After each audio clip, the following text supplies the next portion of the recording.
Guys, ito pala yung thermal overload relay. Ito guys.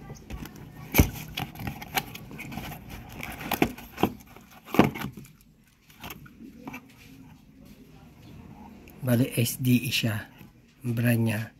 Tapos yung range niya dito guys,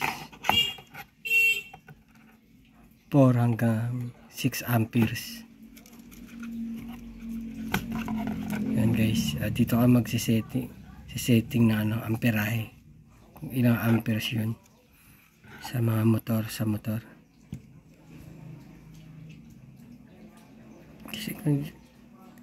kasi to guys, ang trabaho nito guys, kunyari nag high amperes, magti-trip to guys yung thermal overload relay, papatayin niya.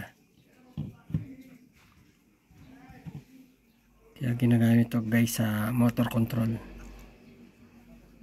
Yan, nakakabit to guys sa sa contactor.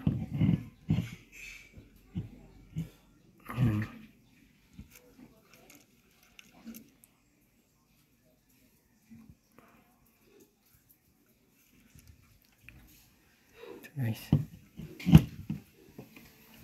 Palit yung contactor niya guys. Yan. Dito yan, nakakabit guys sa sa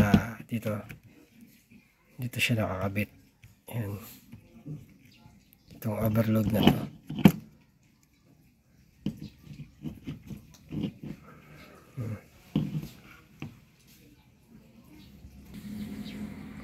Ito guys, yan, nakakabit na siya guys. Yan. Ito yung overload na guys, nakakabit na dito guys sa contactor. Yan. Kasi ang laki na ang trabaho talaga ng thermal overload relay. Yan. Ito yung kumokontrol pag nag high current yung isang motor. Iti-trip niya. Tapos lagi siya nakakabit guys sa contactor. Yan, ito na yung contactor. Yan.